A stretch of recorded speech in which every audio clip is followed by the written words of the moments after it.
Sa ilalim ng pabugso-bugsong ulan ng Maynila, ang amoy ng inihaw na mais ay humahalo sa malansang singaw ng kalsada.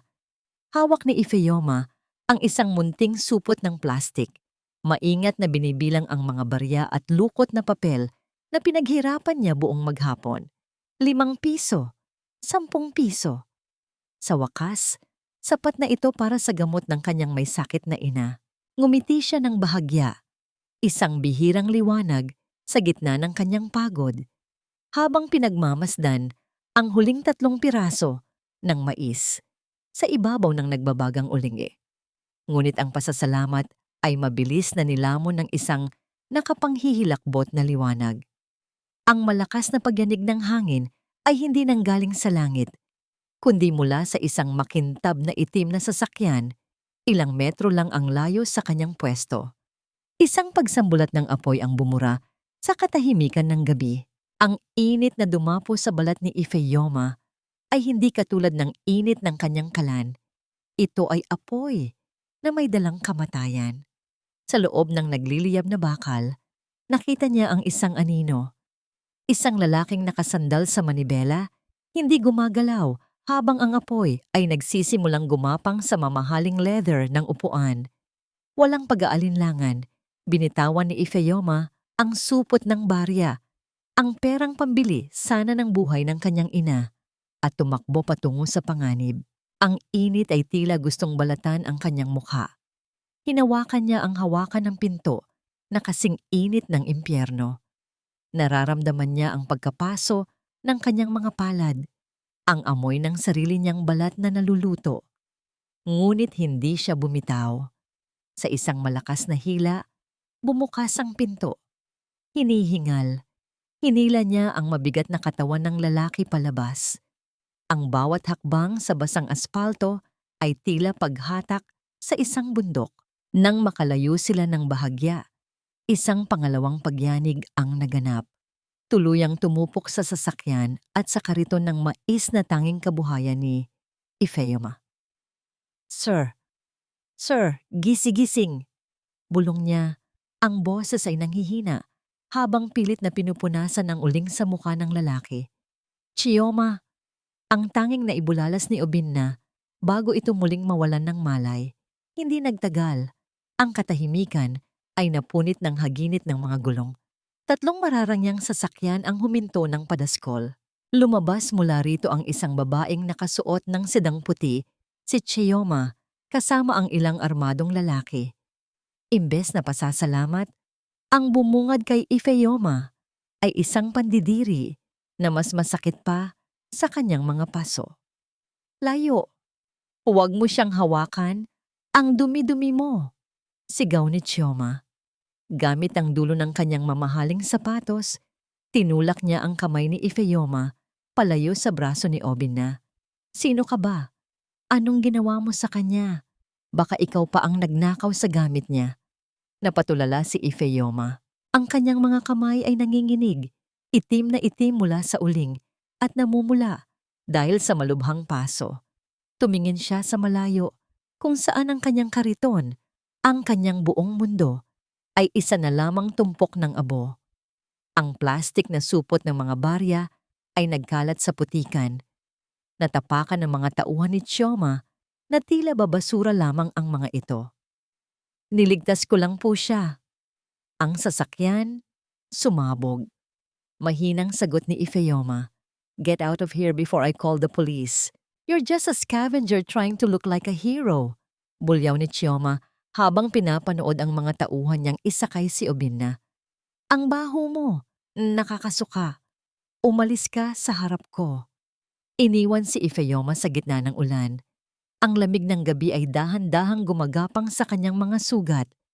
Tiningnan niya ang kanyang mga palad. Ang mga palad na nagsakripisyo ng lahat para sa isang taong hindi man lang alam ang pangalan niya. Wala na ang kanyang kariton.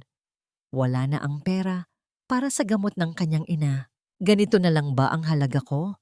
Isang mantsa sa kalsada na kailangang iwasan ng mga gulong ng mayayaman?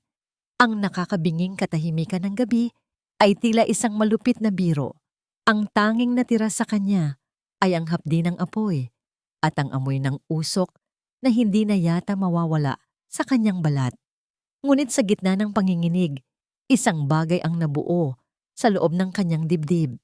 Hindi ito takot, kundi isang mapait na pagtanggap na sa mundong ito, ang kabutihan ay isang kasalanan kung ikaw ay mahirap. Dahan-dahan siyang tumayo. Ang bawat galaw ay isang pagtitiis sa sakit. Sa di kalayuan, nakita niya ang isang makinang na bagay sa putikan. Isang cufflinks na ginto. Marahil ay nahulog mula kay Obina nang hinihila niya ito. Dinampot niya ito, hindi para magnakaw, kundi bilang saksi sa gabing kinuha sa kanya ang lahat. Ang bawat bugso ng malamig na hangin mula sa aircon ng mansyon ay tila libu-libong karayom na tumutusok sa mga pasong palad ni Ifeoma. Nakatayo siya sa gitna ng malawak na sala, isang mantsa ng putik at uling sa ibabaw ng makinang na sahig na gawa sa marmol. Ang amoy ng mamahaling pabango at mga sariwang bulaklak sa paligid ay sumasakal sa kanyang hininga, lalong nagpatingkad sa amoy ng sunog na balat at usok na pilit niyang itinatago sa ilalim ng kanyang sira-sirang suot. Pinapasok niyo ba talaga ang taong gripo na ito rito?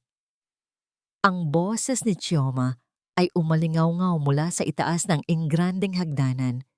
Pababa siya habang dahan-dahang tinataktak ang abo ng kanyang sigarilyo. Ang bawat pitik ay tila isang insulto sa katahimikan ng silid. Hindi kumibo si Ifeoma. Nakayuko siya, ang kanyang mga mata ay nakatuon sa sariling mga paa na nakayapak, marumi, nanginginig, at tila hindi kabilang sa mundong ito ng ginto at kristal. Nandito po ako dahil pinatawag ako ni Sir Obina.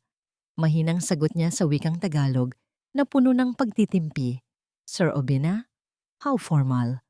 Akala mo ba, dahil nailigtas mo siya ay magiging magkapantay na kayo? Tumawa si Chioma, isang tunog na walang bahid ng saya.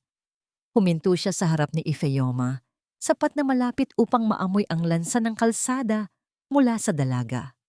Take this. This is more than what your pathetic corn cart is worth. Isang manipis na sobre ang inihagis ni Chioma sa paanan ni Ifeoma. Hindi ito inabot ng maayos. Hinayaan itong bumagsak sa putika na natira mula sa talampakan ng dalaga. Compensation yan para sa lahat. At huwag na huwag mong sasabihin sa press na ikaw ang nagligtas sa kanya. We have a reputation to protect. At hindi kailangan ni Obina ng isang scavenger hero. Dagdag ni Chioma bago muling humitit ng sigarilyo. Pick it up and leave. Use the back door, baka mamantsahan mo pa ang carpet sa front entrance. Ang dugo ay dahan-dahang umakyat sa mukha ni Ifeoma. Hindi dahil sa hiya, kundi dahil sa isang uri ng puot na ngayon lang niya naramdaman. Ang halaga ng buhay ng kanyang ina, ang halaga ng kanyang sakripisyo, ay itinapon lang sa sahig na parang basura. Dahan-dahan siyang lumuhod, ang bawat galaw ay isang parusa sa kanyang katawan. Ang sakit ng kanyang mga paso ay gumuhit hanggang sa kanyang balikat habang pinupulot ang sobre mula sa maruming sahig. Chioma, let her in. Ang boses ay galing sa silid sa dulo ng pasilyo, malamig, malalim, at puno ng awtoridad. Nang pumasok si Ifeoma sa silid ni Obina, ang dilim ay bumati sa kanya. Nakaupo ang lalaki sa isang malaking silya malapit sa bintana. Ang kalahati ng kanyang mukha ay nababalot ng benda. Walang pasasalamat sa kanyang mga mata. Sa halip, mayroong isang matalim na pagdududa na tila sinusuri ang bawat hibla ng pagkatao ni Ifeoma. Tell me, simula ni Obina, ang kanyang boses ay parang pagkayod ng bakal sa semento. Paano mo nalaman na sasabog ang sasakyan ko sa oras na yon? Bakit ka nandoon sa gitna ng ulan, sa isang lugar na wala namang mamimili ng mais? Napatigil si Ifeoma. Ang gintong cufflinks na nasa loob ng kanyang bulsa ay tila biglang bumigat. Naghahanap lang po ako ng masisilungan. O baka naman bahagi ka ng plano? Pagputol ni Obina sa kanya, tumayo ang lalaki, kahit medyo hirap sa pagkilos, at lumapit sa dalaga. Ang anino niya ay tumakip sa maliit na bulto ni Ifeoma. In the corporate world, there are no coincidences. Only carefully orchestrated accidents. Sino ang nag-utos sa'yo? Is it Kalu? Is it my competitors? Ang sakit ng mga serye ng bintang ay mas matindi pa sa init ng apoy kagabi. Tumingala si Ifeoma. Ang kanyang mga mata ay basa na ng luha ngunit nananatiling matatag. Ang tanging plano ko lang po kagabi ay makabenta ng sapat para sa gamot ng nanay ko. Hindi ko alam na ang pagliligtas ng buhay ay magreresulta sa pagiging kriminal sa paningin niyo. Inilabas niya ang gintong cufflinks at inilapag ito sa mesa sa tabi ni Obina. Ang tunog ng pagtama ng ginto sa kahoy ay tila isang hatol sa kawalan ng tiwala ng lalaki. Hulog niyo po ito. Akala ko mahalaga, kaya binalik ko. Pero mukhang mas mahalaga sa inyo ang maghinala kaysa magpasalamat. Tinalikuran ni Ifeoma ang CEO. Ngunit bago siya makahakbang palabas, ang pinto ay bumukas at pumasok si Kalu. Ang kanyang mga mata ay hindi nakatuon kay Obina, kundi kay Ifeoma. Isang tingin na punong-puno ng babala. Isang malamig na banta na tila nagsasabing alam niya ang isang bagay na hindi dapat malaman ng dalaga. Sir, may nakita kaming bagay sa mga debris, sabi ni Kalu. Ang kamay niya ay dahan-dahang humahaplos sa leeg, tila may nakatagong babala. Isang piraso ng telang galing sa kariton ng mais at may amoy ng gasolina. Nag-freeze si Ifeoma. Alam niyang unti-unti nang inilalatag ang bitag at siya ang magiging bihag. Ang bawat yabag ni Ifeoma sa makinis na sahig ng mansyon ay parang pagpunit sa kanyang sariling dangal. Sa halip na pauwiin ng may pasasalamat, isang kasunduan na kasing pait ng apdo ang inihain sa kanya ni Obina. Upang linisin ang kanyang pangalan mula sa bintang ni Kalu, kailangan niyang manatili sa loob ng mansyon bilang isang katulong. Isang bilanggo na binansagang tagapagligtas. You will stay here, Ifeoma. Dito ka lang sa paningin ko kung saan hindi ka makakagawa ng kahit anong senyas sa mga kasabwat mo. Malamig na utos ni Obina habang nakatingin sa labas ng bintana. Hindi man lang siya tinignan ng lalaki. Para kay Obina, si Ifeoma ay hindi tao, kundi isang ebidensya na kailangang bantayan. Ibinigay sa kanya ang isang unipormeng kulay abo, isang kulay na tila sumisimbolo sa unti-unting paglaho ng kanyang pagkatao. Habang isinusuot niya ang magaspang na tela, naramdaman niya ang hapdi ng kanyang mga paso. Walang gamot, walang benda. Ang tanging lunas na ibinigay sa kanya ay ang utos na linisin ang bawat sulok ng bahay na tila ba ang kanyang mga kamay ay hindi galing sa apoy. Sa kusina, ang bawat parinig ng ibang mga katulong ay tila mga latay ng pamatok. Akala mo naman kung sinong bayani. Gusto lang palang makapasok sa mansyon. Bulong ng isa habang nagpupunas ng mga mamahaling plato. Ganyan talaga ang mga taga-squatter, gagawa ng drama para makakuha ng pera. Tiniis ni Ifeoma ang lahat. Ang bawat sulyap ng panghuhusga, ang bawat parinig na puno ng lason. Nanatili siyang tahimik, ang kanyang mga labi ay nakatikom, habang ang kanyang puso ay sumisigaw ng katarungan. Sa mundong ito, ang boses ng mahirap ay kasing nipis ng usok. Madaling ihipan, madaling pawiin. Isang gabi, habang ang buong mansyon ay nababalot ng katahimikan, hinarang siya ni Kalu sa madilim na pasilyo patungo sa quarters ng mga katulong. Ang amoy ng alak at mamahaling tabako ay humahalo sa mapanganib niyang presensya. Don't play hero too much, Ifeoma, bulong ni Kalu. Ang kanyang boses ay parang haplos ng ahas. Utang mo sa akin ang buhay mo. Kung hindi dahil sa sinabi ko tungkol sa gasolina, baka nasa kulungan ka na ngayon. Be smart. Tell me everything Obina does. At sisiguraduhin kong gagaling ang nanay mo sa pinakamahal na ospital. Hindi pambayad sa katotohanan ang buhay ng nanay ko, sir. Sagot ni Ifeoma. Ang kanyang boses ay buo, kahit na nanginginig ang kanyang tuhod. Utang na loob, Ifeoma. Huwag mong kakalimutan yan. Nakangising banta ni Kalu bago ito naglakad palayo. Iniwan ang dalaga sa gitna ng kadiliman ng pasilyo. Dahil sa bigat ng dibdib, lumabas si Ifeyoma upang kumuha ng hangin. Napadpad siya sa malawak na garahe kung saan nakaparada ang mga bagong sasakyan ni Obina. Ang amoy ng langis at goma ay nanuot sa kanyang ilong.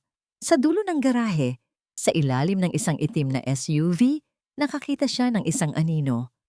Ang mahinang tunog ng bakal na tumatama sa bakal ay pumutol sa katahimikan. Walang boses, walang hiyaw. Tanging ang marahang paggalaw ng isang tao sa ilalim ng sasakyan. Dahan-dahang lumapit si Ifeyoma. Ang kanyang puso ay tumitibok ng mabilis, tila gustong kumawala sa kanyang dibdib. Nang makalapit siya, nakita niya ang isang pares ng mga kamay na may hawak na matalim na kim. Pinuputol ang brake line ng sasakyan ni Obina. Ang likido ng preno ay dahan-dahang tumutulo sa sahig, parang luha ng isang nakatakdang trahedya. Nang dahan-dahang gumapang palabas ang anino mula sa ilalim ng sasakyan, tumambad kay Ifeyoma ang mukha ng taong may hawak ng kim. Hindi ito si Kalu, hindi ito isang estranghero. Ito ay ang matandang driver ni Obina, ang taong itinuturing ng CEO na parang pangalawang ama. Ang taong kanina lang ay masayang kausap ni Obina tungkol sa pamilya. Nagtagpo ang kanilang mga mata. Ang kim na hawak ng matanda ay kumikinang sa ilalim ng malamig na ilaw ng garahe. Walang salitang lumabas sa kanilang mga bibig, ngunit ang katahimikan ay punong-puno ng malansang amoy ng pagtataksil. Ang bawat patak ng likido mula sa naputol na brake line ay parang tunog ng orasan na nagbibilang ng nalalabing buhay ni Obina. Nakatitig si Ifeyoma kay Mang Berto, ang mata ng driver na palaging may ngiti sa mga labi.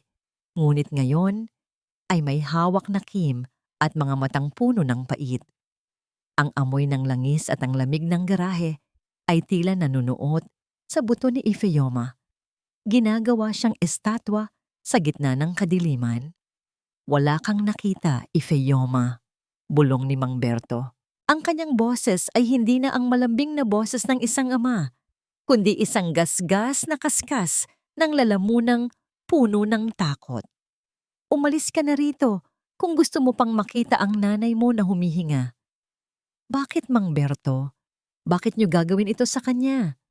Itinuring kayo ni Sir Obina na kapamilya. Nangangatog na tanong ni Ifeyoma. Ang kanyang mga pasong palad ay tila muling nag-aapoy sa tindi ng kaba. Kapamilya? Ang pamilya ay hindi binabayaran ng barya habang sila ay nagpapakasasa sa ginto. Tumura ang matanda sa sahig, malapit sa sapatos ni Ifeyoma. May sakit ang apo ko, Ifeyoma. Isang operasyon lang ang kailangan, pero pinagdamutan ako ng kumpanya. Si Sir Kalu, siya ang nagbigay ng pag-asa. Isang putol lang ng preno at ligtas na ang apo ko. Ito ang utang na loob na nakakasakal. Ang katapatan ni Mang Berto ay nabili ng desperation, hinaluan ng lason ni Kalu. Hindi nakasagot si Ifeyoma. Nang akmang lalapit siya upang pigilan ang matanda. Isang marahas na pagbukas ng pinto ng garahe ang nagpaliwanag sa paligid. Ang liwanag ay nagmula sa mga headlight ng isa pang sasakyan. Lumabas doon si Chioma, suot ang isang pulang bestida na kasing-tingkad ng dugo at nakasuot ng mga alahas na kumikinang kahit sa dilim. Anong ginagawa niyo rito sa oras na ito? Tanong ni Chioma. Ang kanyang boses ay puno ng pangungutya. At ikaw, Ifeyoma, bakit ang dumi-dumi mo na naman? Amoy langis ka, nakakasuka. Ma'am, si Mang Berto po. Susubukan sana ni Ifeyoma na magsalita, ngunit mabilis na humarang ang matanda. Nililinis ko lang po ang sasakyan para sa pag-alis ni Sir Obina. Bukas ng madaling araw, ma'am. Tinulungan lang ako ni Ifeyoma. Mabilis na palusot ni Mang Berto habang palihim na itinatago ang kim sa kanyang likuran. Tumingin si Chioma kay Ifeyoma.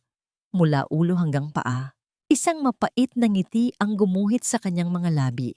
Lumapit siya at hinawakan ang baba ni Ifeyoma. Pinipilit itong tumingala.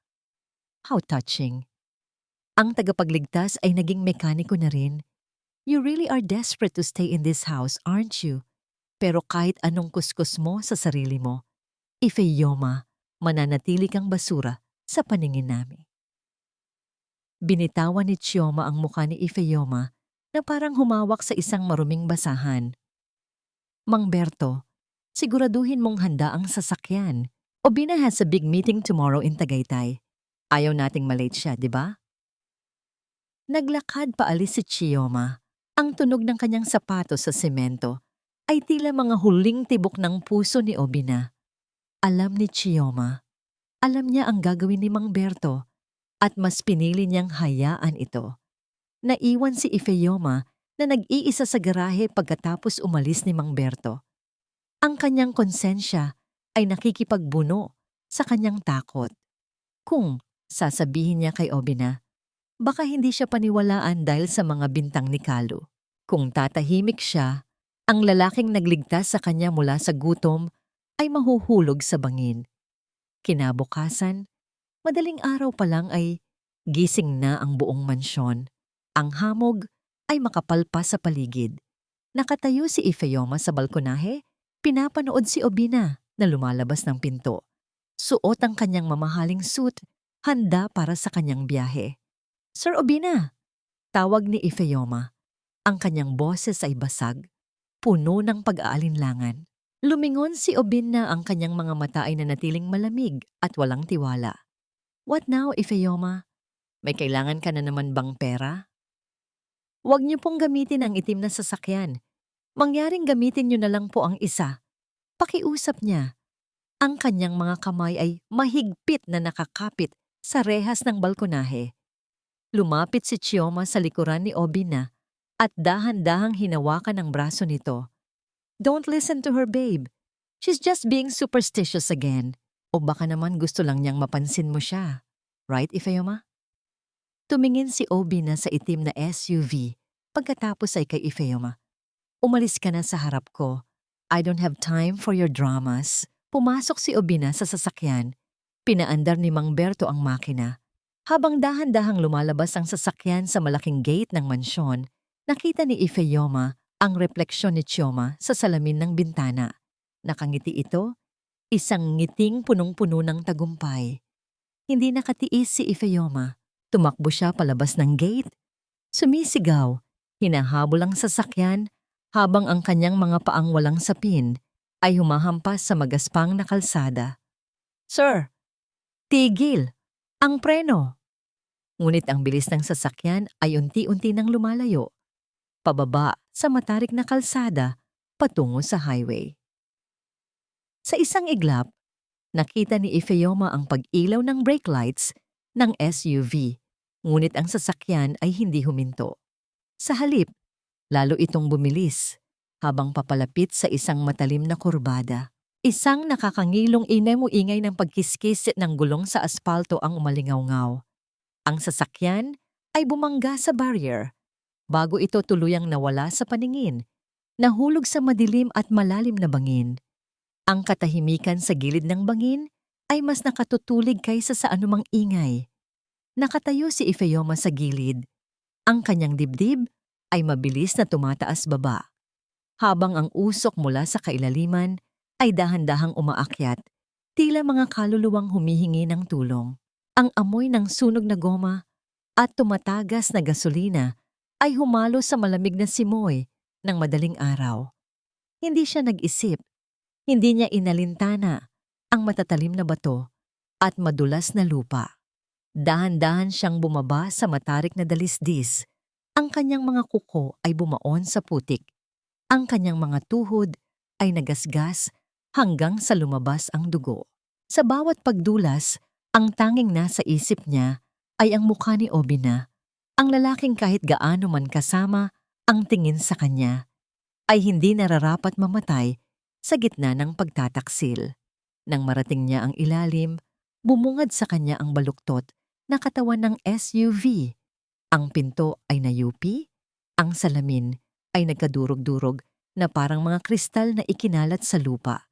Nakita niya si Mang Berto, wala ng buhay, Ang kanyang ulo ay nakasandal sa manibela.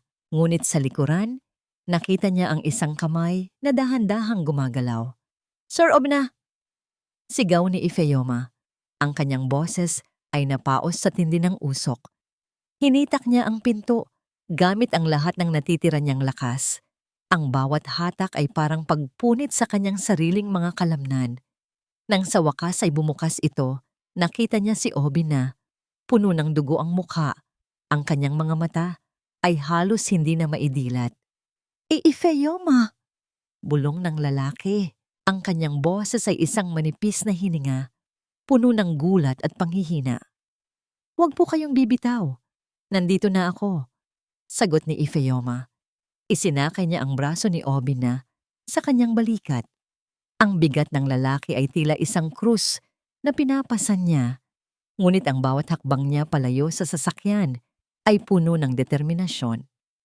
Ilang sandali pa, isang maliit na kislap ng apoy ang gumapang sa tangke ng gasolina. Isang matinding init ang dumaan sa kanilang likuran, sapat na upang itulak sila ni Ifeoma pasubsob sa lupa. Ang pagsabog ay hindi naglabas ng tunog sa pandinig ni Ifeoma. Ang tanging naramdaman niya ay ang pagyanig ng lupa at ang matinding liwanag na tumupok sa huling pag-asa ni Mang Berto. Sa itaas ng bangin, ang mga anino ay nagsimulang magpakita. Dumating si Chioma at Kalu, kasama ang ilang mga bodyguard. Ngunit sa halip na bumaba upang tumulong, nanatili silang nakatayo sa itaas, pinapanood ang naglalagablab na apoy sa ibaba. Sayang, narinig ni Ifeoma ang boses ni Chioma na dinala ng hangin. "He could have just signed the papers. Ngayon, kailangan nating linisin ang kalat na ito." Nang makita nila si Ifeoma na hinihila ang sugatang si Obinana sa isang malaking bato, ang mukha ni Kalu ay nagbago. Hindi ito lungkot, kundi isang matinding galit na parang isang hayop na nanakawan ng biktima. Mabilis silang bumaba. Nang makarating sila sa pwesto ni Ifeoma, agad na itinulak ni Kalu ang dalaga palayo kay Obina. "Anong ginawa mo? Bakit mo siya dinala rito sa kalsada bago sumabog?" Bulyaw ni Kalu. Ang kanyang mga mata ay nanlilisik habang nakatingin sa halos walang malay na si Obina. "Nailigtas ko lang po siya." Ang preno, pinutol ni Mang Berto. Hindi natapos ni Ifeoma ang kanyang sasabihin nang sampalin siya ni Chioma ng napakalakas. Ang tunog ng palad sa pisngi ni Ifeoma ay umalingaw-ngaw sa paligid. "You liar! You're trying to frame a dead man!" Sigaw ni Chioma. Ang kanyang boses ay puno ng pekeng luha. "Baka ikaw ang pumatay kay Mang Berto at sinubukang patayin si Obina para magnakaw. Look at her, Kalu. Look at those burnt hands. Tanda yan ng paggawa ng krim." Napatingin si Ifeoma sa kanyang sariling mga kamay. Ang mga pasong nakuha niya mula sa unang pagsabog na ngayon ay mas lumala dahil sa pagligtas kay Obina ay ginagamit na laban sa kanya. Ang kanyang kabayanihan ay pinalalabas na ebidensya ng kanyang pagiging mamatay-tao. "Dahil sa'yo, naaksidente ang fiancé ko," patuloy ni Chioma, habang dahan-dahang lumalapit sa nakahigang si Obina at kunwaring niyayakap ito. "Don't worry, babe. I'm here. We'll make sure this woman pays for what she did." Tumingin si Obina kay Ifeoma sa huling pagkakataon bago siya tuluyang mawalan ng malay. Sa kanyang mga mata, mayroong isang halo ng pasasalamat at labis na kalituhan. Ngunit bago pa man makapagsalita ang dalaga, hinawakan na siya ng mga bodyguard ni Kalu sa magkabilang braso. "You are coming with us, Ifeoma," bulong ni Kalu sa kanyang tenga. Ang boses ay puno ng lason, at sa pagkakataong ito, walang apoy na magliligtas sa'yo. Ilang sandali pa, dumating ang mga sirena ng pulis at ambulansya. Ang liwanag ng mga asul at pulang ilaw ay tumama sa mukha ni Ifeoma, isang mukhang punong-puno ng uling, dugo. At ang mapait na katotohanan na sa mundong ito, ang katotohanan ay pag-aari ng mga may kapangyarihan. Ang bawat patak ng tubig mula sa tumutulong gripo sa loob ng selda ay tila isang mabagal na paghukay Sa libingan ng pag-asa ni Ifeyoma, ang amoy ng ihi, kalawang, at amag ay nanunuot sa kanyang ilong. Isang malupit na paalala na ang kintab ng mansyon ni Obina ay isang malayong panaginip na ngayon ay nauwi sa bangungot. Ang kanyang mga kamay, ang mga kamay na 2 beses nang humugot ng buhay mula sa kamatayan, ay nakaposas ngayon sa malamig na bakal ng mesa. Sign it, Ifeyoma. Huwag mo nang pahirapan ang sarili mo. Ang boses ni Kalu ay malumanay, ngunit puno ng nakakalasong tamis. Nakaupo siya sa tapat ng dalaga. Sa loob ng madilim na interrogation room, isang dokumento ang nakalatag sa pagitan nila. Aminin mo na sinadya mong putulin ang brake line para makuha ang insurance money ni Obina. Isang pirma lang, at hindi ka na namin ikukulong sa regular na selda. Hindi ko magagawa yon. Alam niyo ang totoo, Sir Kalu. Mahinang sagot ni Ifeyoma. Ang kanyang boses ay nanginginig sa gutom at pagod. Kayo ang may gawa nito. Kayo at si Ma'am Chioma. Tumawa ng mahina si Kalu. Isang tunog na parang pagkiskis ng tuyong dahon. Sino ang maniniwala sa'yo? Isang tindera ng mais laban sa amin? Look at your hands, Ifeyoma. Ang mga paso na yan ay ebidensya ng iyong krimen, hindi ng iyong kabayanihan. Samantala, sa pinakamahal na suite ng ospital, dahan-dahang iminulat ni Obina ang kanyang mga mata. Ang puting kisame ay sumasakit sa kanyang paningin. Sa kanyang tabi, nakaupo si Chioma. May hawak na panyo at kunwaring pinupunasan ang mga matang walang luha. Oh, thank God! Gising ka na, babe! Bulong ni Chioma. Agad na humawak sa kamay ni Obina. Ifeyoma, nasaan siya? Ang unang salitang lumabas sa tuyong labi ni Obina. Nagbago ang anyo ni Chioma. Ang kanyang mukha ay napuno ng pekeng puot at lungkot. Huwag mo nang banggitin ang pangalan ng babaeng yun. She almost killed you, Obina. Nakita siya ng mga pulis na tumatakbo palayo sa sasakyan bago ito sumabog. Sinubukan niyang itago ang ebidensya. Kalu found out na siya pala ang nag-utos kay Mang Berto na putulin ang preno dahil biniyayaan siya ng pera ni Kalu para sa operasyon ng apo nito. That's impossible. Bulong ni Obina, pilit na inaalala ang init ng balat ni Ifeyoma nang hilaan siya nito palayo sa apoy. It's true, babe. She's a professional manipulator. Ginamit niya ang kahirapan niya para makuha ang tiwala mo. Patuloy ni Chioma habang dahan-dahang hinahaplos ang buhok ni Obina. But don't worry, she's in jail now. She'll never hurt you again. Sa loob ng selda, bumukas ang bakal na pinto at pumasok si Chioma. Hindi na siya ang nagdadalamhating fiancé na nakita sa ospital. Ang kanyang mga mata ay nanlilisik sa galit habang nakatingin kay Ifeyoma. You really think you're special, don't you? Sabi ni Chioma. Ang kanyang boses ay puno ng parinig at panghahamak. Inakala mo bang dahil hinawakan mo ang katawan ni Obina ay magiging reyna ka na rin? You are just a filthy corn seller. Kahit mabulok ka rito, walang makakaalala sa'yo. Lumapit si Chioma at bumulong sa tenga ni Ifeyoma. Ang amoy ng kanyang mamahaling lipstick ay nakakasuka. Alam mo ba kung nasaan ang nanay mo ngayon? Pinalaya siya sa barong-barong niyo dahil hindi kayo nakabayad ng renta. She's out there in the rain, Ifeyoma. Just like you were. Napasinghap si Ifeyoma. Ang sakit sa kanyang dibdib ay mas matindi pa sa anumang paso. Huwag niyo siyang idamay, parang awa niyo na. Then sign the confession. Mabilis na sagot ni Chioma. Pirmahan mo na ikaw ang pumatay kay Mang Berto at nagtangkang pumatay kay Obina. Pag ginawa mo yon, papatira ko ang nanay mo sa isang maayos na shelter.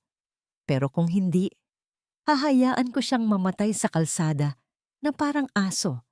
Tumulo ang luha ni Ifeyoma. Basang-basa ang dokumentong nasa harap niya. Ang bawat patak ay tila isang selyo ng kanyang pagkatalo. Hawak niya ang bolpen. Ang kanyang kamay ay nanginginig ng husto. Ang utang na loob na palaging sinasabi ni Kalu ay naging isang lubid na nakapulupot sa kanyang leeg. Hinihigitan ni Chioma Sa bawat segundong lumilipas, gaganito na lang ba ang katapusan ng kanyang kabutihan? Ang maging isang kriminal para lamang mabuhay ang kanyang ina? Habang inilalapat ni Ifeoma ang dulo ng bolpen sa papel, hindi niya napansin ang isang maliit na anino sa labas ng interrogation room.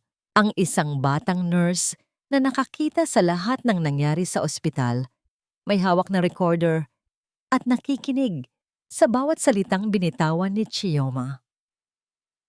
Ang bawat segundo ng katahimikan sa loob ng madilim na silid ay tila isang mabigat na pasanin sa balikat ni Ifeoma. Ang dulo ng bolpen ay nakalapat na sa papel. Ang tinta nito ay dahan-dahang kumakalat sa puting pahina, parang isang itim na mantsa na handang lumamon sa kanyang dangal. Tiningnan niya ang kanyang mga daliri, nanginginig, puno ng paltos at nangingitim sa uling. Ang mga kamay na ito ay nagtanim, nag-ani, at nagligtas ng buhay, ngunit ngayon ay gagamitin upang kitlin ang sarili niyang kinabukasan. Pirma na, Ifeoma. Isipin mo ang nanay mo. Gusto mo bang mamatay siyang dilat ang mga mata sa gutom? Ang boses ni Chioma ay parang bulong ng isang demonyo, puno ng mapait na tamis. Huminga ng malalim si Ifeoma. Ngunit sa halip na ituloy ang pirma, dahan-dahan niyang binitiwan ang bolpen. Ang tunog ng pagbagsak nito sa mesa ay tila isang malakas na pagtanggi na umalingaw-ngaw sa apat na sulok ng silid. Hindi ako pipirma, sabi ni Ifeoma.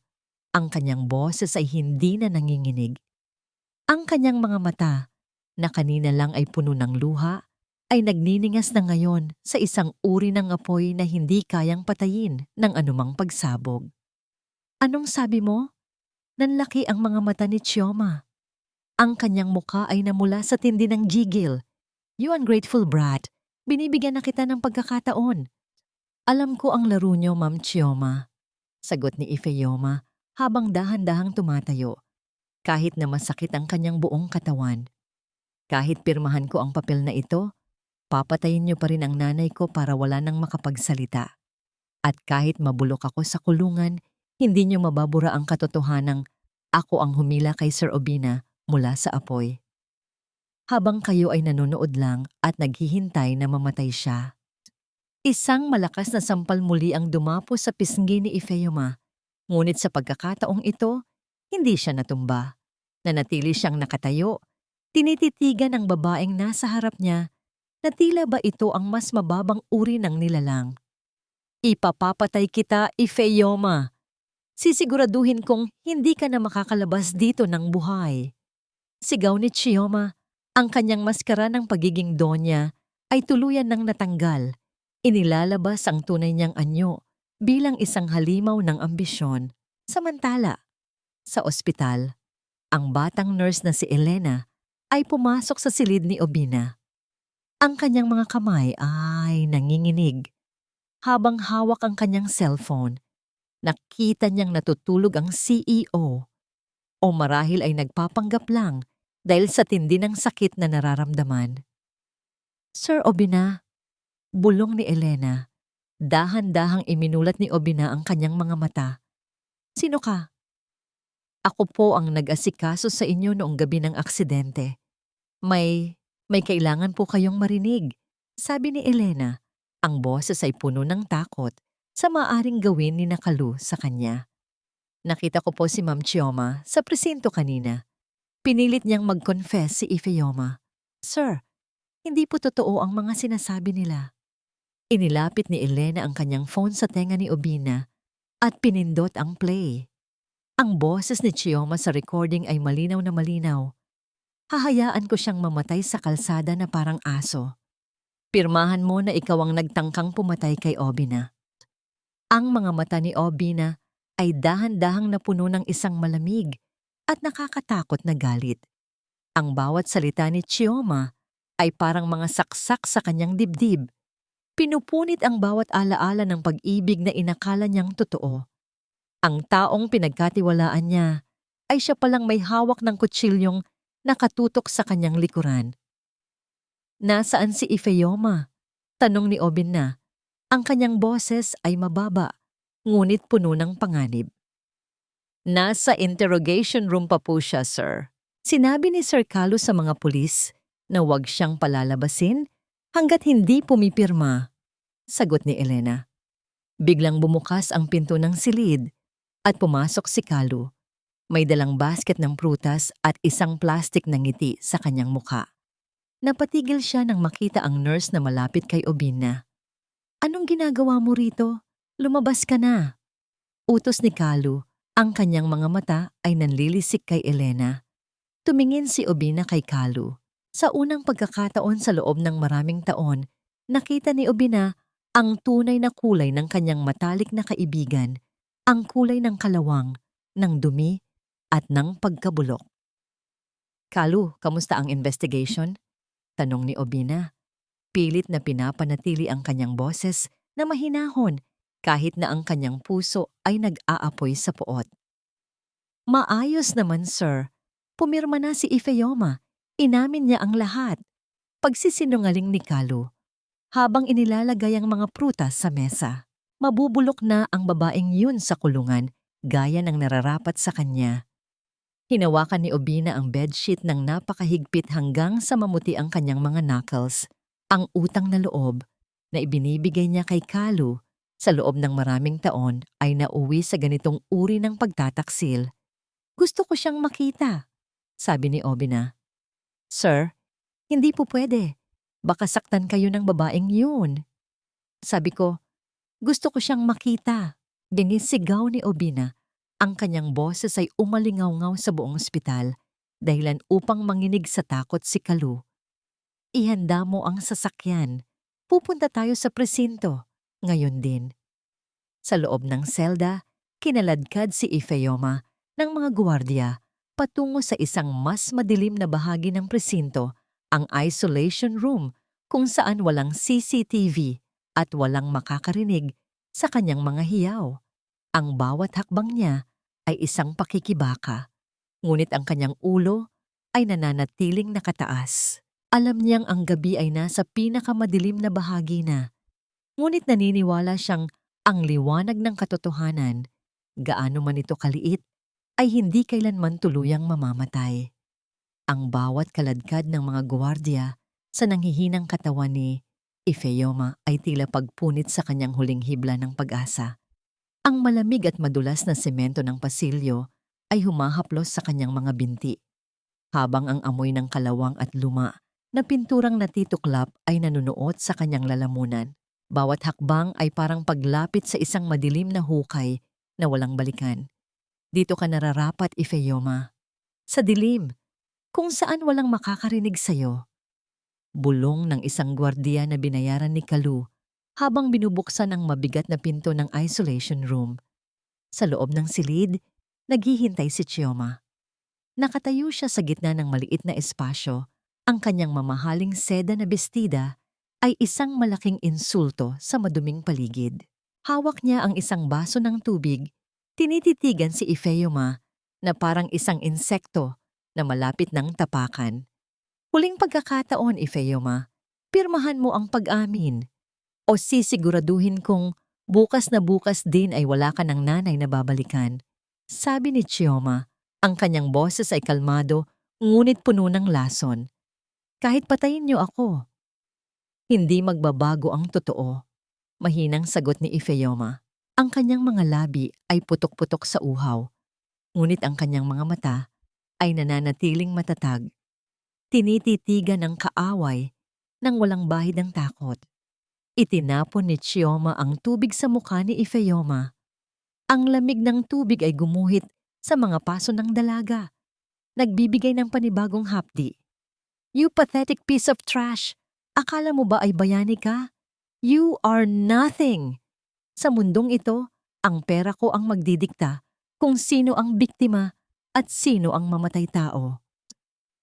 Ngunit sa labas ng interrogation room, ang katahimikan ng presinto ay napunit ng mabilis na yabag ng mga sapatos. Si Obina, na nakaupo sa isang wheelchair na itinutulak ni Elena, ay dumating na may kasamang 2 matikas na abogado at isang opisyal ng pulisya na hindi kontrolado ni Carlo. Nasaan siya? Ang boses ni Obina ay parang dagundong ng kulog bago ang isang malakas na bagyo. Sir Obina, bawal po kayo rito. Ang doctor's advice nyo. Pilit na humaharang si Kalu. Ang kanyang pawis ay tumatagas na sa kanyang noo kahit na malamig sa loob.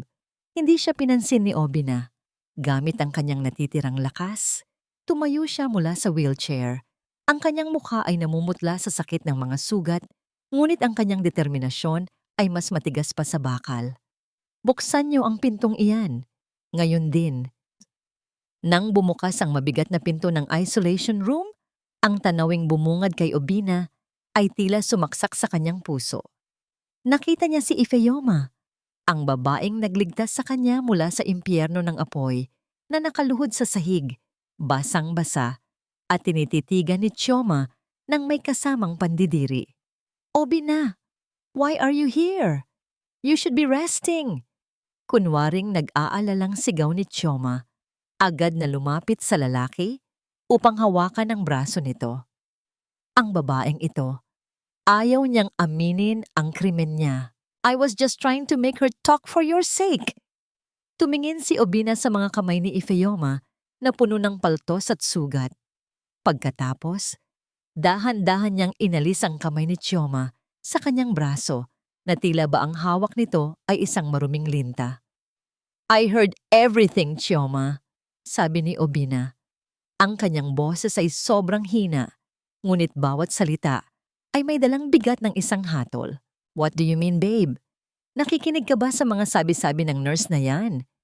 Pagtatanggol ni Chioma, habang ang kanyang mga mata ay nagsisimulang lumingon-lingon, naghahanap ng malulusutan. Inilabas ni Obina ang kanyang phone at pinatunog ang recording na ibinigay ni Elena. Ang boses ni Chioma na nagbabanta sa buhay ng ina ni Ifeyoma ay umalingaw-ngaw sa buong silid. Natahimik ang lahat. Ang tanging maririnig ay ang mabigat na hininga ni Kalu na nakatayo sa pintuan. Ang mukha ni Chioma ay nawalan ng kulay. Ang kanyang labi ay nanginginig habang pilit na nag-iisip ng bagong kasinungalingan. Obina, I did it for us. Para hindi tayo masira ng iskandalong ito. She's just a nobody. She's disposable.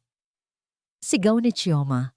Ang kanyang tunay na kulay ay tuluyan ng lumabas, ang kawalan ng pakiramdam at ang labis na kasakiman.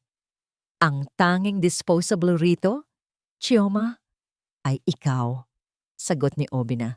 Lumingon si Obina kay Ifeyoma. Sa unang pagkakataon, nakita ng dalaga ang isang bagay sa mga mata ng CEO na hindi niya inasahan, ang taos-pusong pagsisisi. Dahan-dahang lumapit si Obina. At kahit hirap sa pagkilos, ay lumuhod siya sa harapan ni Ifeyoma sa maruming semento. Patawarin mo ako, Ifeyoma. Bulong ni Obina. Ang kanyang boses ay basag. Puno ng awa na hindi niya kailanman naramdaman para sa ibang tao. Pinagdudahan kita habang ibinibigay mo ang lahat para sa akin. Hindi nakapagsalita si Ifeyoma. Ang kanyang mga luha ay dahan-dahang pumatak, hindi dahil sa sakit, kundi dahil sa wakas, may nakakita na sa kanyang katotohanan. Arestuhin niyo sila.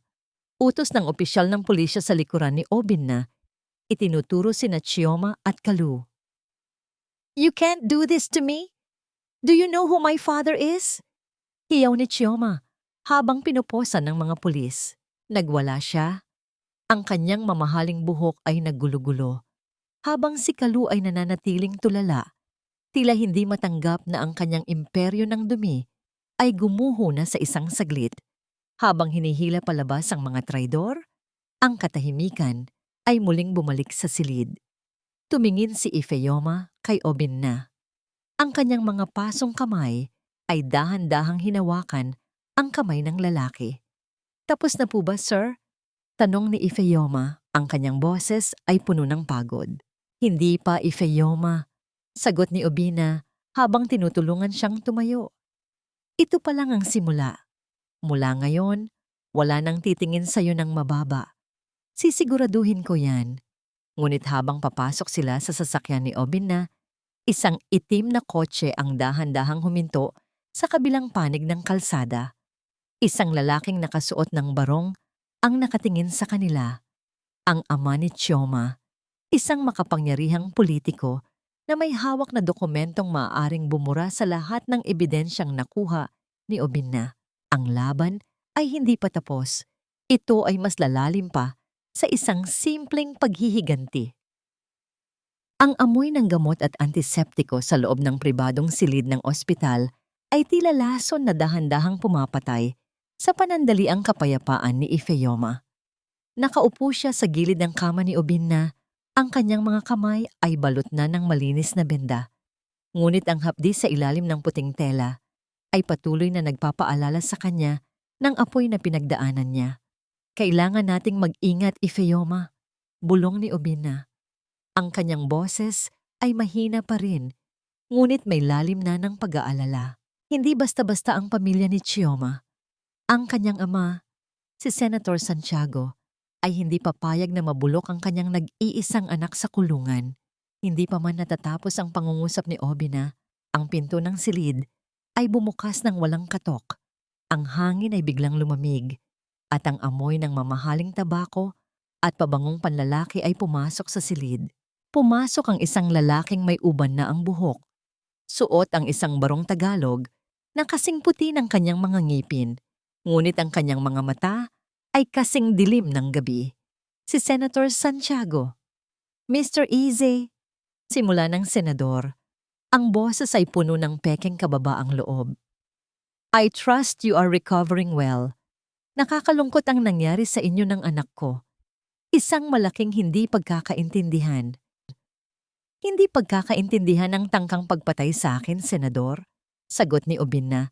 Pilit na umuupo ng tuwid sa kabila ng sakit ng kanyang mga tadyang. Lumingon ang senador kay Ifeoma. Isang mapait na ngiti ang gumuhit sa kanyang mga labi. At ito pala ang sikat na hero. Isang tindera ng mais na biglang naging sentro ng gulo. You know, Ifeoma, sa mundong ito, ang mga bida ay madalas na namamatay sa huli dahil hindi nila alam kung kailan dapat tumahimik. Nandito po ang katotohanan, Senador, matapang na sagot ni Ifeoma, kahit na ang kanyang puso ay tumitibok ng mabilis sa tindi ng kaba. May recording po kami. Ang boses ni Chioma ay sapat na para hindi na siya makalabas sa rehas. Tumawa ng mahina ang senador. Isang tunog na parang pagkiskis ng tuyong dahon sa semento. Recording? You mean that illegal piece of evidence obtained without consent? My lawyers have already handled that. In fact, ang kasong isinampa niyo laban kay Chioma ay ibinasura na ng piskalya kaninang umaga dahil sa lack of probable cause. Nanlamig ang buong pagkatao ni Ifeoma. Ang lahat ng sakripisyo niya, ang lahat ng paso sa kanyang balat, ay binura lang ng isang pirma at impluwensya ng isang makapangyarihang tao. How could you do this? Bulyaw ni Obina. Inamin niya ang lahat. Sinubukan nilang patayin ang nanay ni Ifeoma. Proof, Mr. Ize. Proof is expensive and apparently you don't have enough of it, sabi ng senador habang dahan-dahang lumalapit sa kama. And speaking of mothers, Ifeoma, kamusta na ang nanay mo? Balita ko ay inilipat siya ng mga kaibigan ko sa isang pasilidad kung saan mas mabibigyan siya ng atensyon. Napatayo si Ifeoma. Anong ginawa niyo sa nanay ko? Nasaan siya? Calm down, Hija. She's safe. For now. Pero depende yan sa sasabihin mo sa susunod na hearing. Kung babawiin mo ang lahat ng bintang mo at sasabihing pinilit ka lang ni Obina na magsinungaling, makakawi ang nanay mo ng buo.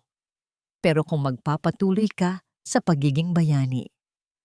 Hindi na tinapos ng senador ang kanyang banta, ngunit ang kislap sa kanyang mga mata ay sapat na upang malaman ang kahihinatnan.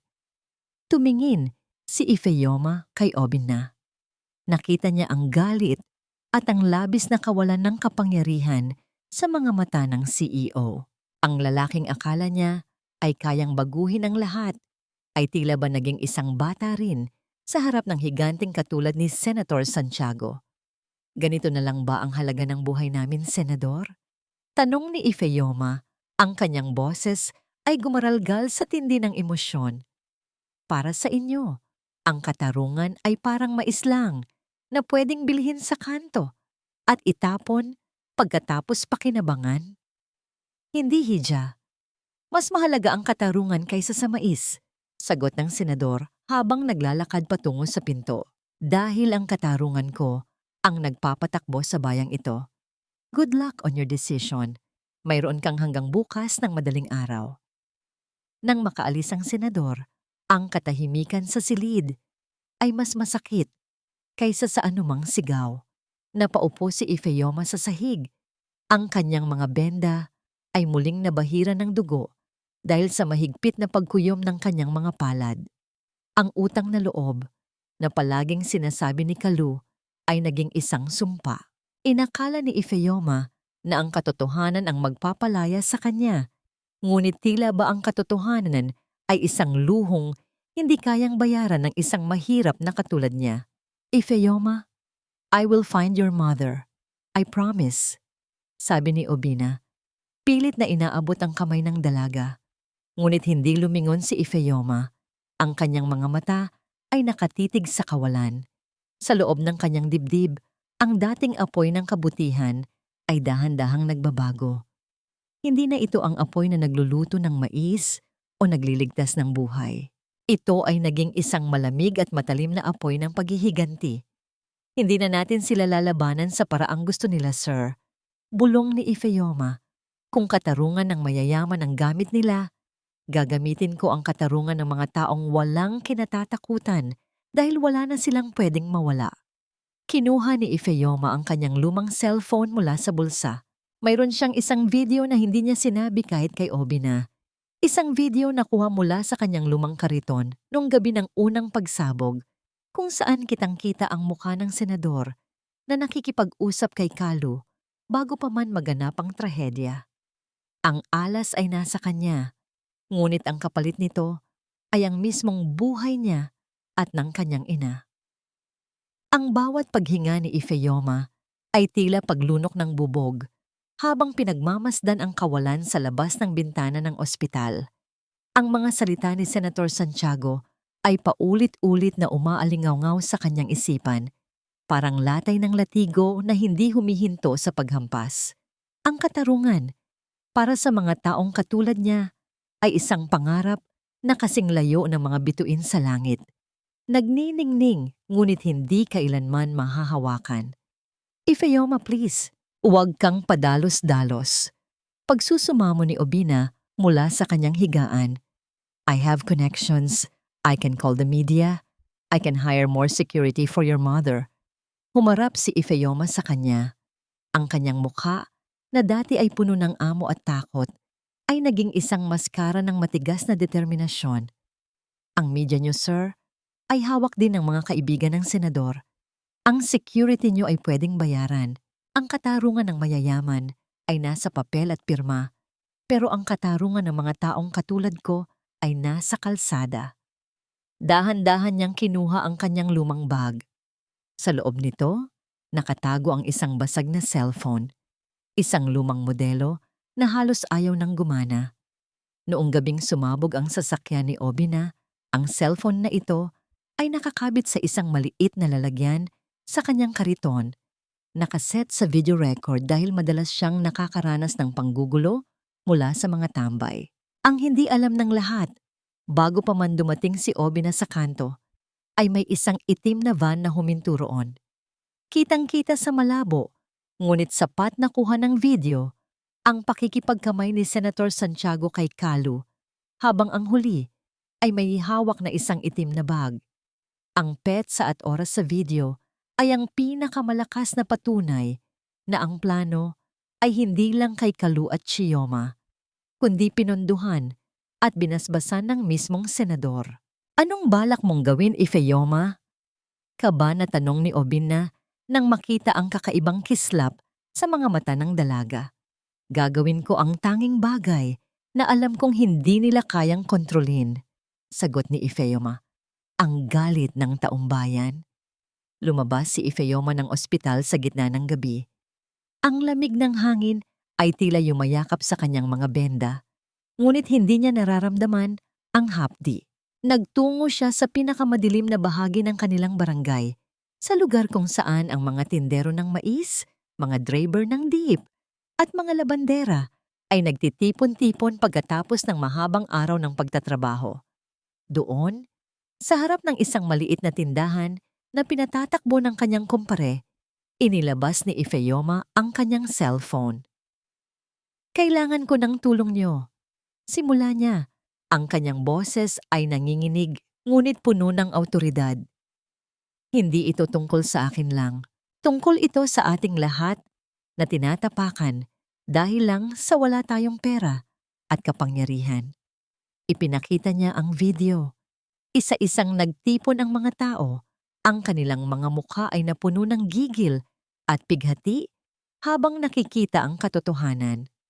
Ang Senator Santiago, na palaging nagbibigay ng relief goods at nangangako ng kaginhawaan, ay siya palang utak sa likod ng malagim na trahedya. "Ifeoma, delikado ito. Pwede ka nilang ipapatay." Babala ng isang matandang driver. "Patay na rin naman po ang dangal ko sa paningin nila," sagot ni Ifeoma. "Mas mabuti nang mamatay na lumalaban kaysa mabuhay na nakaluhod sa harap ng mga mamamatay tao." Habang kumakalat ang balita sa buong barangay, isang itim na sasakyan ang dahan-dahang huminto sa kabilang kanto. Mula sa loob nito, nakamasid ang mga tauhan ng senador. Ang utos sa kanila ay malinaw: kunin ang cellphone at patahimikin ang sino mang may alam. Nagkaroon ng kaguluhan nang biglang bumaba ang mga armadong lalaki. Ang tunog ng pagkabali ng mga kahoy at pagbasag ng mga bote ay umalingaw sa paligid. Ang mga tao ay nagtakbuhan, ngunit si Ifeoma ay nanatiling nakatayo sa gitna ng kalsada. Hawak ang kanyang cellphone na tila ba ito ang kanyang tanging sandata. "Nasaan ang video, Ifeoma?" tanong ng isang lalaking nakasuot ng bonnet, habang nakatutok ang isang matalim na kutsilyo sa kanyang leeg. Ngumiti si Ifeoma, isang ngiting puno ng pait at tagumpay. "Huli na kayo. Naka-livestream na ito sa lahat ng social media accounts ng mga tao rito. Hindi nyo na mababura ang katotohanan." Isang malakas na hampas ang tumama sa likuran ng ulo ni Ifeoma, dahilan upang dahan-dahan siyang mawalan ng malay. Ang huling nakita niya ay ang pagdating ng mga pulis at ang liwanag ng mga cellphone ng taumbayan na sabay-sabay na kumukuha ng video sa nagaganap na karahasan. Nang muling imulat ni Ifeoma ang kanyang mga mata, hindi na siya nasa kalsada. Wala rin siya sa ospital. Nakagapos siya sa isang upuan sa loob ng isang abandonadong bodega. At sa kanyang harapan, nakaupo si Senator Santiago. Hawak ang kanyang basag na cellphone na ngayon ay wala ng silbi dahil wasak na ito. "Akala mo ba ay nanalo ka, Ifeoma?" bulong ng senador, habang dahan-dahang hinahaplos ang pisngi ng dalaga gamit ang kanyang malamig na kamay. "Nakalimutan mo yata, hawak ko pa rin ang nanay mo. At sa bawat like at share ng video na, yan isang daliri ng nanay mo ang ipapadala ko sa'yo." Ang hiyaw ni Ifeoma ay nanatiling nakakulong sa kanyang lalamunan. Ang kanyang hiya at awa ay tuluyan nang naging isang ganap na pagpapakasakit. Ngunit sa di kalayuan, narinig niya ang tunog ng papalapit na mga helicopter at ang sigaw ng libu-libong tao na nagsisimula nang magprotesta sa harap ng mansyon ng senador. Ang laban ay hindi na lang sa pagitan ng isang tindera at isang politiko. Ito ay naging isang daluyong ng galit na walang sino man ang makakapigil. Ang bawat patak ng pawis ni Senator Santiago ay tila lason na dahan-dahang pumapatak sa sahig ng abandonadong bodega. Ang amoy ng alikabok, kinalawang na bakal, at ang malansang singaw ng lumang kahoy ay humahalo sa takot. Napilit niyang itinatago sa likod ng kanyang barong Tagalog. Hawak niya ang wasak na cellphone ni Ifeoma, ngunit ang kanyang mga kamay ay nanginginig na, hindi dahil sa galit, kundi dahil sa papalapit na dagundong ng katotohanan sa labas. "Anong ginawa mo, Ifeoma?" Akala mo ba ay ililigtas ka ng mga taong yan? Bulyaw ng senador. Ang kanyang boses ay napaos na sa tindi ng kaba. Isang utos ko lang at ang nanay mo ay magiging isang ala-ala na lang. Nakagapos si Ifeoma sa isang silya. Ang kanyang mukha ay puno ng uling at tuyong dugo. Ngunit ang kanyang mga mata ay nananatiling nakatitig sa senador nang walang kurap. Ang takot niyo, senador. Iyan ang pinakamagandang bayad sa lahat ng paso sa kamay ko. Alam niyo na ang utang na loob na hinihingi niyo sa bayan ay tapos na. Wala na kaming utang sa inyo. Biglang bumukas ang malaking pinto ng bodega. Ang liwanag mula sa labas ay tumama sa gitna ng dilim at isang bulto ng lalaki ang pumasok. Si Obin na nakasuot pa rin ng kanyang hospital gown sa ilalim ng isang makapal na jacket at may hawak na isang satellite phone. Huli na ang lahat, Santiago, sabi ni Obina. Ang kanyang boses ay malamig at puno ng determinasyon. Ang mga tauhan mo sa safe house, sumuko na sila. Nailigtas na ang nanay ni Ifeoma ng mga dating tauhan ko sa logistics na hindi mo kayang bayaran ng kahit magkano. Nanlaki ang mga mata ng senador. Impossible! I paid them millions! Hindi lahat ng tao ay kasing ganid mo, senador. Sagot ni Obina habang dahan-dahang lumalapit. Kahit na bawat hakbang ay nagbibigay ng sakit sa kanyang mga sugat. Ang katarungan na binili mo ay gumuho na sa sandaling naging trending ang mukha mo sa bawat cellphone sa Pilipinas. Ang mga taong tinawag mong nobody ang siya ngayong nagpapatalsik sa'yo. Narinig ang malakas na pagpreno ng maraming sasakyan sa labas. Ang mga asul at pulang ilaw ng mga pulis ay tumatagos sa mga siwang ng bodega, tila mga kidlat na nagbababala ng isang malakas na bagyo.